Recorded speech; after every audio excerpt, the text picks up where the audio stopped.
Potato. In this tutorial, we're going to look at this thing called the spiral curriculum.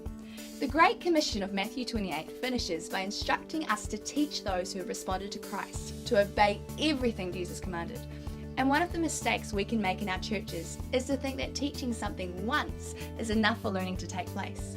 As we mentioned last time, Jesus didn't tell us just to teach his teachings. He told us to teach people to obey his teachings. And that's a lot bigger thing. It's going to require relationship and intentionality. Now imagine that I was teaching your basic math. I'd start with 1 plus 1 equals 2, after which I'd immediately ask you, what does 1 plus 1 equal? Right? Because hearing something once doesn't mean we've learned it, right? And then, after some repetition, I might introduce the idea that 2 plus 2 equals 4, and so on. This is what discipleship is like.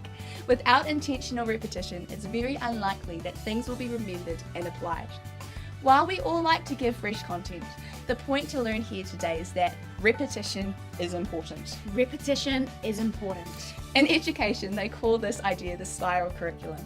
From year 1 through to year 13 in schools, teachers actually teach the same thing each year, revising what was taught before building on it with new knowledge. And this is what we need to do in our churches if we're to be effective in making disciples. But what do we teach? Well, the 3 key areas of discipleship are fairly summarized as follows. Firstly, loving God, for which Bible reading and personal prayer are the main things to encourage.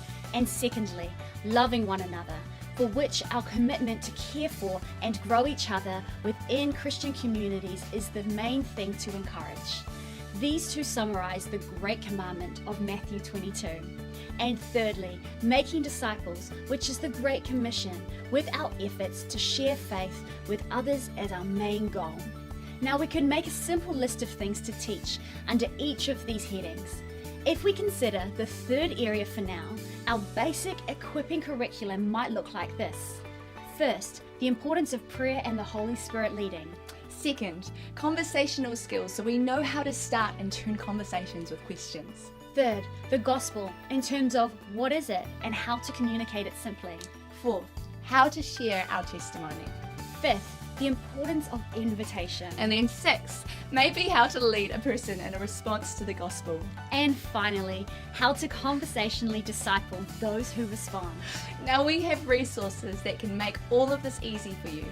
And if you imagine 4 to 6 weeks being spent on these topics each year, the point is, this is all very achievable. Your members or youth won't learn this stuff just because you taught it to them one time, because they'll forget. Just like our teachers in our schools, like us, if we want to help our youth to actually learn these things, we're going to need to learn how to deliberately repeat and reinforce the key points. For example, one of our videos gives 3 questions that you can use to turn a conversation. They are, what do you mean by that? Where did you get that idea from? And have you considered? So the question to ask after discussing this is, what were those questions again?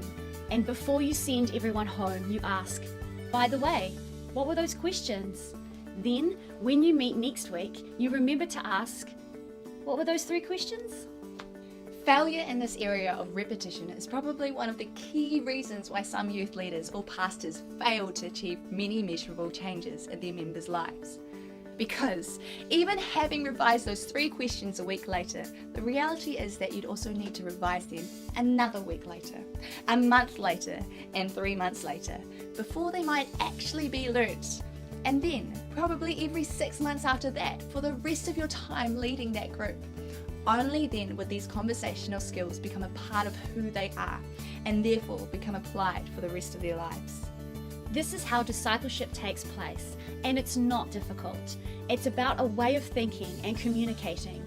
We need to know exactly what we want them to learn, and then those specific applications need deliberate repetition and reinforcing, because only then will what we teach them truly be remembered and applied. I hope this makes sense. And remember, repetition is a good thing because application is the goal. Repetition is a good thing because application is the goal. Repetition is a good thing because application is the goal.